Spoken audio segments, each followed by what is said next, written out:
В прямом эфире информационная программа «Вести Чеченская Республика». Корреспонденты я, Рамзан Абуев, готовы рассказать о наиболее значимых событиях к этому часу. Ассаламу алейкум, главное сегодня. Высокий гость. Зона специальной военной операции – это просто вопрос жизни, спасения жизни и своей, и своих товарищей. И, конечно же, это повышение и квалификации. В регион прибыл временно исполняющий обязанности главы Донецкой Народной Республики Денис Пушилин. О программе пребывания в нашем выпуске.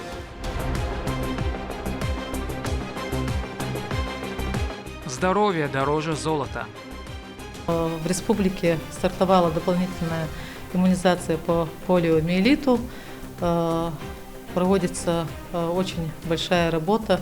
В образовательных учреждениях начата плановая вакцинация от полиомиелита. Какие риски имеются для здоровья и жизни у тех, кто не прошел иммунизацию?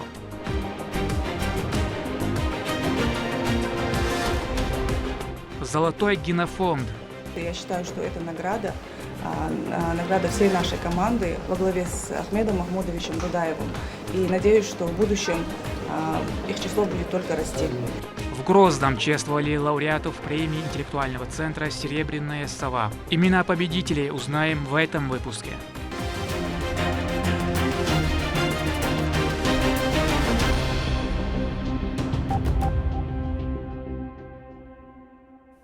Временно исполняющий обязанности главы Донецкой Народной Республики Денис Пушилин прибыл в регион и первым делом посетил могилу Героя России Ахмата Хаджи Кадырова вместе с помощником руководителя субъекта, министром по национальной политике, внешним связям, печати информации Ахмедом Дудаевым, а также другими официальными лицами и богословами.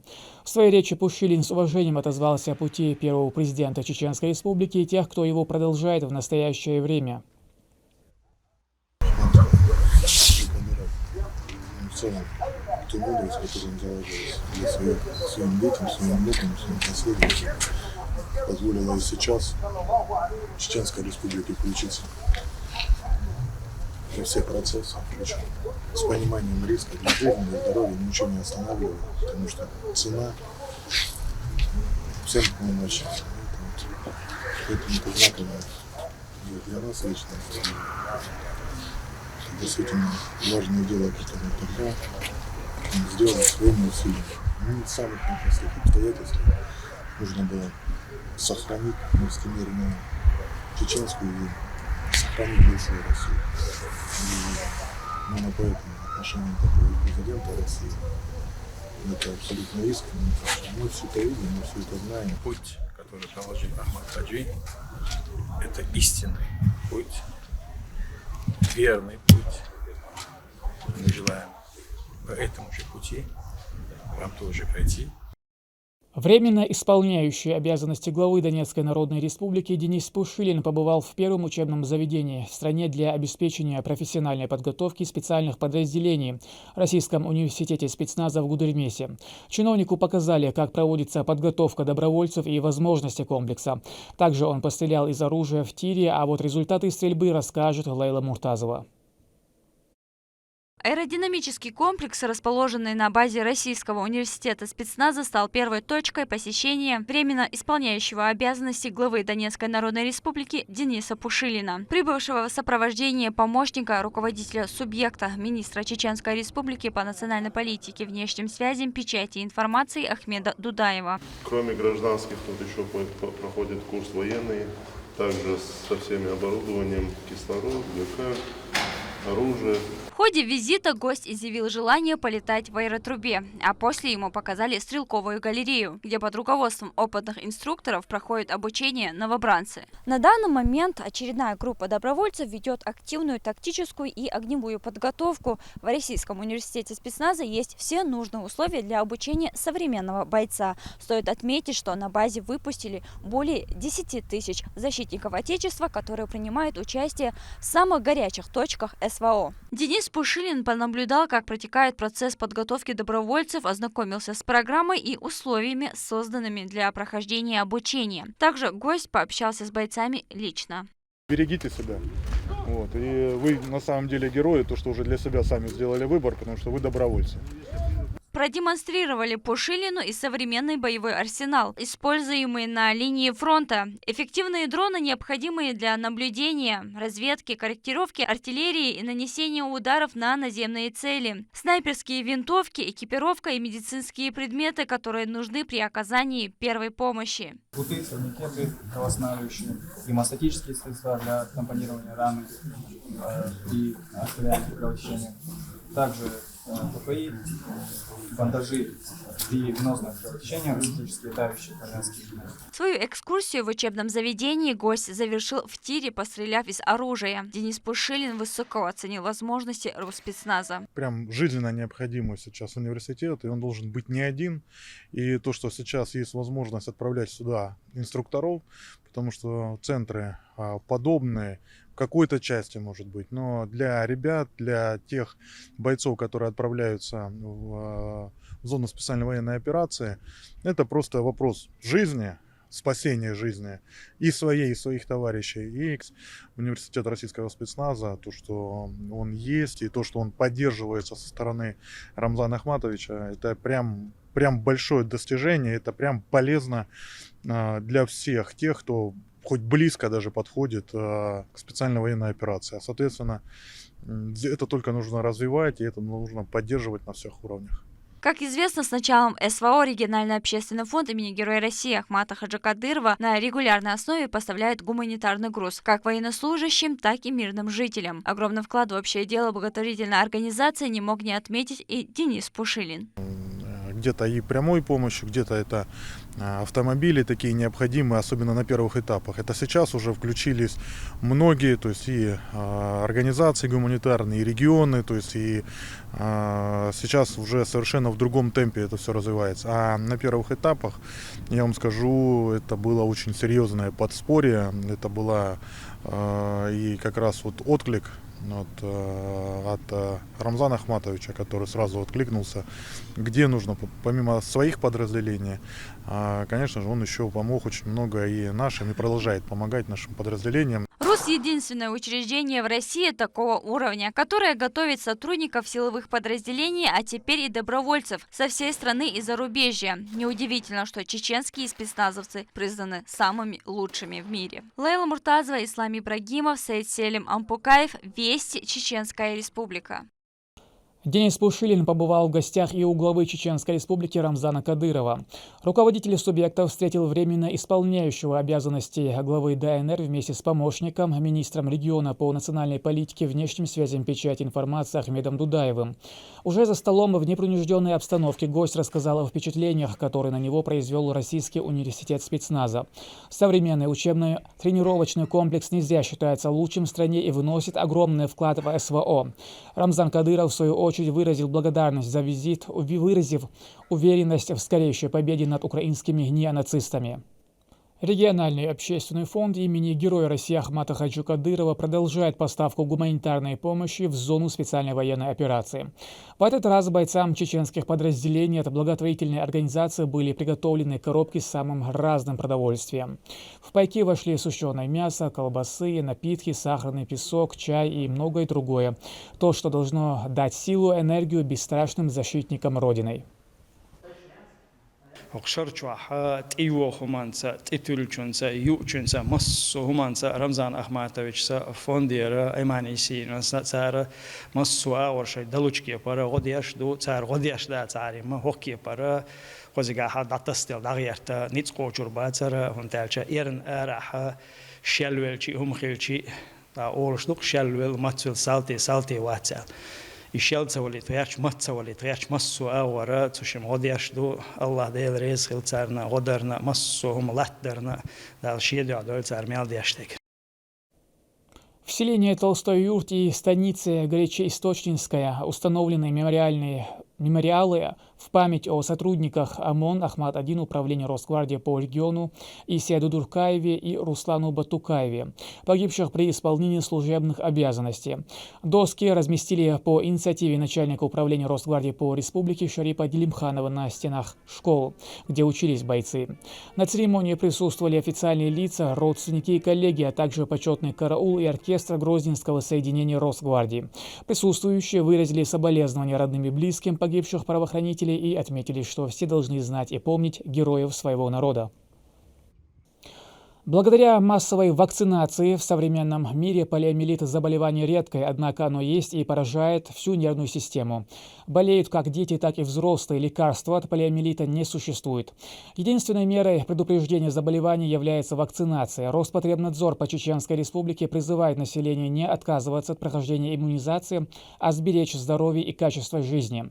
Медина Мударова с подробностями. Вирусная инфекция, поражающая центральную нервную систему и вызывающая паралич. Полиомиелитом заболеть могут не только дети, но и взрослые. Лекарств от этой болезни не существует. Эффективный метод профилактики заболевания – вакцинация. Подробнее об этом рассказал руководитель Роспотребнадзора по Чеченской Республике Рита Термулаева на совещании с медицинскими сестрами и представителями Департамента дошкольного образования мэрии города Грозного. Профилактические мероприятия проводятся совместно с Министерством здравоохранения Чеченской Республики, Комитетом правительства региона по дошкольному образованию и депутатами парламента Чеченской Республики. 27 февраля в республике стартовала дополнительная иммунизация по полиомиелиту.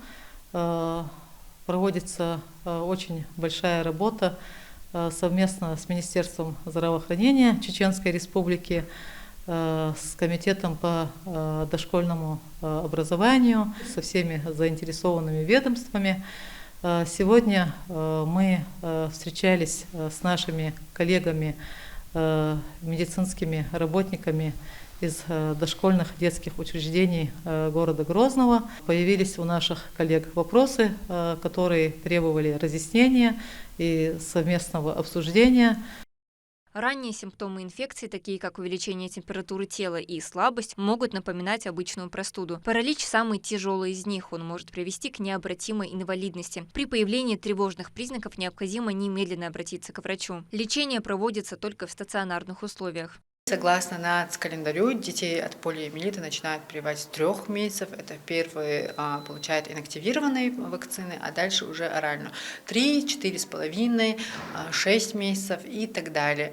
Но сейчас у нас идет еще туровая иммунизация, это дополнительная иммунизация.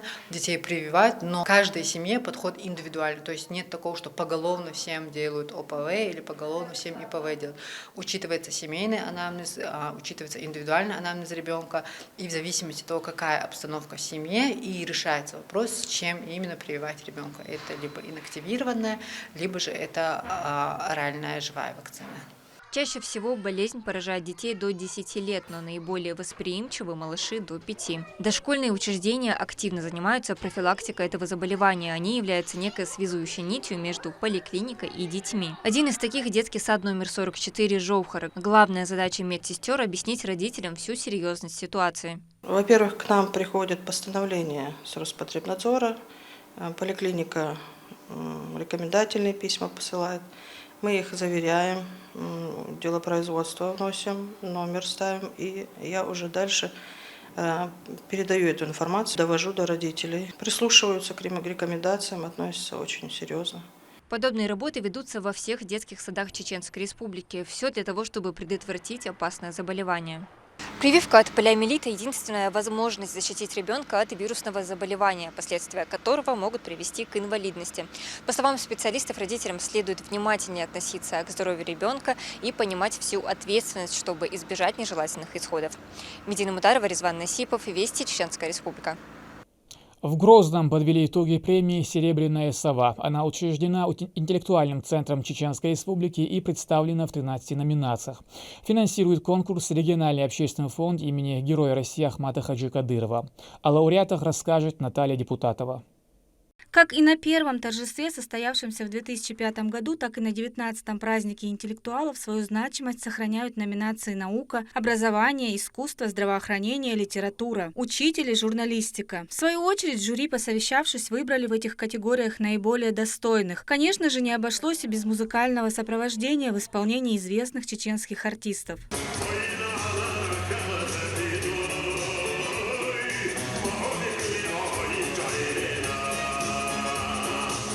Церемонию отличало и полное неведение номинантов в том, кто же получит заветную статуэтку. Для многих награды стали настоящим сюрпризом. Награждается лауреат премии номинации «Журналистика», директор государственной телерадиокомпании «Войнах» Веселаева Узана Нуралиевна. за многолетнюю плодотворную работу в сфере журналистики с вручением символа «Серебряная сова». Председатель Совета профессор Хазбулатов.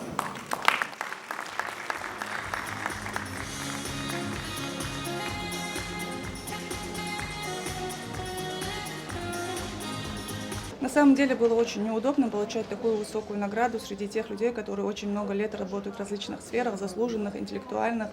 Но я себя успокоила тем, что сегодня средства массовой информации Чеченской Республики выполняют огромную работу. Мы ведем информационную борьбу. Помимо ситуации на Украине, в частности, против всех нападок, которые касаются нашей республики. Кроме того, проводим просветительскую работу, духовно-нравственную работу и популяризируем нашу родную речь, обычаи и традиции. Я считаю, что это награда всей нашей команды во главе с Ахмедом Махмудовичем Рудаевым. И надеюсь, что в будущем их число будет только расти. Решением Совета интеллектуального центра провели награждение в номинации «Духовные корни». Здесь был определен Асват Хариханов.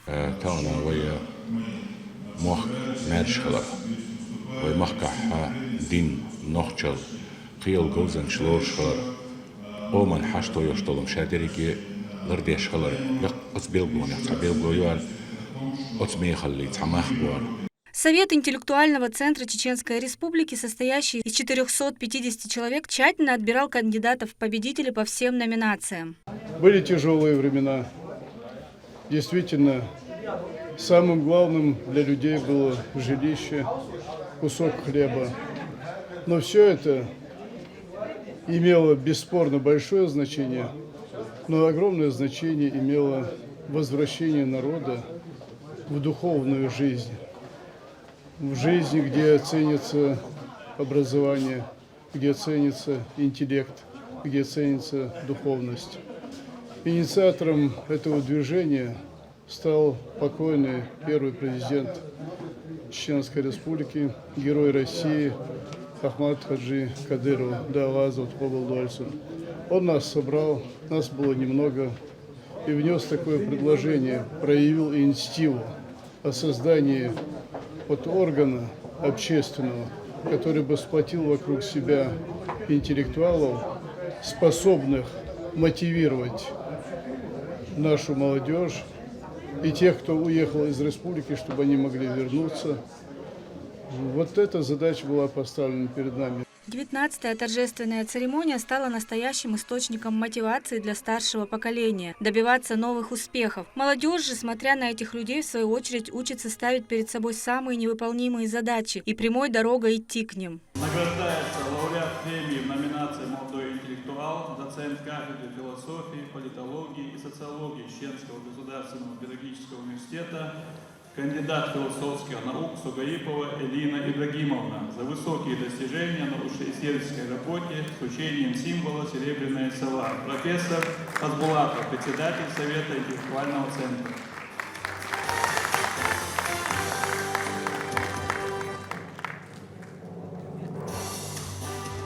Сова издревле у многих народов мира считалась символом знаний. Ученые сходятся во мнении, что эта ночная птица и в самом деле наделена умом. Видимо, поэтому древние считали, что сова способствует учебе, открывает тайны знаний, наделяет усидчивостью шалунов и непослушных учеников. Конечно же, все это больше сказочные черты этой пернаты, но некая загадочность и таинственная мудрость в ней, несомненно, присутствует. Наталья Депутатова, Рахман Хаджиев, Лёма Мандиев, Саид Селим Ампукаев, Вести, Чеченская Республика. Участники выездной стажировки по программе «Федеральная практика» в Северо-Кавказском федеральном округе после насыщенной работы в рамках конференции были приглашены к ужину. Стоит отметить, что прибыли они в республику по инициативе Министерства промышленности и энергетики субъекта. Кроме того, распоряжением главы Чеченской Республики Рамзана Кадырова за активное участие в развитии промышленного сектора региона отличившиеся руководители были награждены почетными грамотами. Встреча была украшена концертной программой с участием звезд эстрады. Уникальность данного мероприятия заключается в том, что прежде чем приехать на территорию вашей республики, профильные министры, возглавляющие Министерство промышленности и торговли регионов, получили домашнее задание. Домашнее задание заключалось в том, чтобы определить, какие проблемы сдерживать рост промышленного производства и привести сюда на стажировку решение данных проблем. В ходе стажировки у них есть возможность проверить свои гипотезы, пообщаться с профильными руководителями департамента Минпромторга России и проверить, насколько те или иные инструменты подходят для решения данных проблем. Вот что мы с вами сегодня увидели. В столице выбирают лучшего воспитателя в рамках конкурса «Воспитатель года». Он проводится с целью повышения педагогического мастерства и развития творческой инициативы. Мадина Нуцалчиева расскажет, как определяют лучших. Воспитатель – первый после мамы учитель, который встречается в жизни маленького человека. Соответственно, требований к людям этой профессии всегда было немало, а в современном мире их стало еще больше. Кто же лучший в Чеченской Республике, решил выяснить Департамент дошкольного образования мэрии Грозного при помощи конкурса «Воспитатель года». Победитель, он будет участвовать сначала на региональном этапе конкурса, республиканском, то есть. И потом мы очень надеемся, что в этом году нам удастся продвинуться немножко дальше, что мы попадем, он и так будет участвовать во всероссийском конкурсе «Воспитатель года России». И мы очень надеемся получить какой-нибудь хороший результат и на этом этапе конкурса. Конкурс состоит из 5 этапов. Первый прошел в столичном саду номер 44 «Жолхар». Здесь 10 педагогов. В каком они порядке будут выступать, решила жеребьевка. Конкурсанток будут оценивать на профессиональные способности в области проектирования, организации и реализации различных видов развивающей деятельности.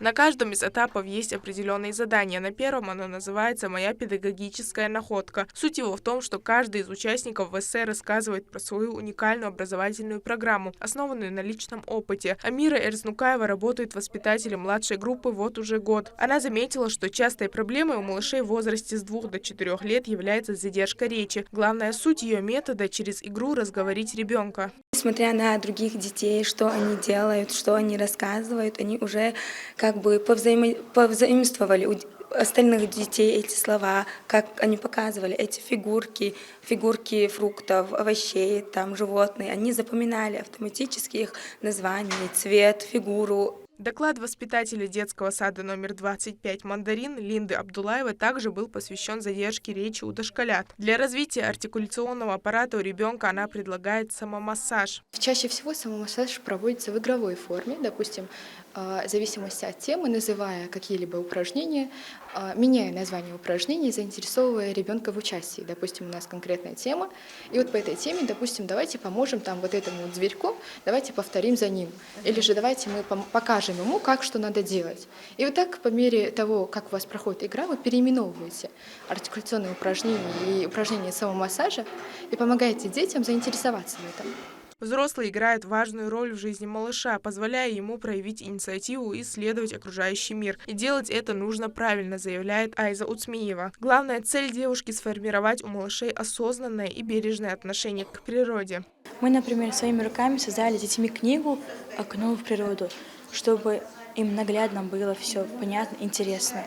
Мы там разукрашивали рисунки. Мы, когда выходим на прогулку, говорим о живой и неживой природе, что самое элементарное, что даже насекомых, им нельзя вредить насекомым, что нельзя наступать на траву. Дети уже, они осознали эту тему. Они уже разбирают, где живая природа, где не живая. По словам организаторов, конкурс – это не просто способ выявить лучшего, но также отличный стимул для работы, совершенствования и профессионального роста. Мадина Нуцалчиева, Саид Али Аббукаев, Саид Эмин Даутмирзаев, Вести, Чеченская Республика. К этому часу это все события. Еще больше новостей вы можете узнать на наших страницах в социальных сетях и в приложении «Смотрим». С вами был Рамзан Абуев, и пусть в вашей жизни будут только хорошие вести.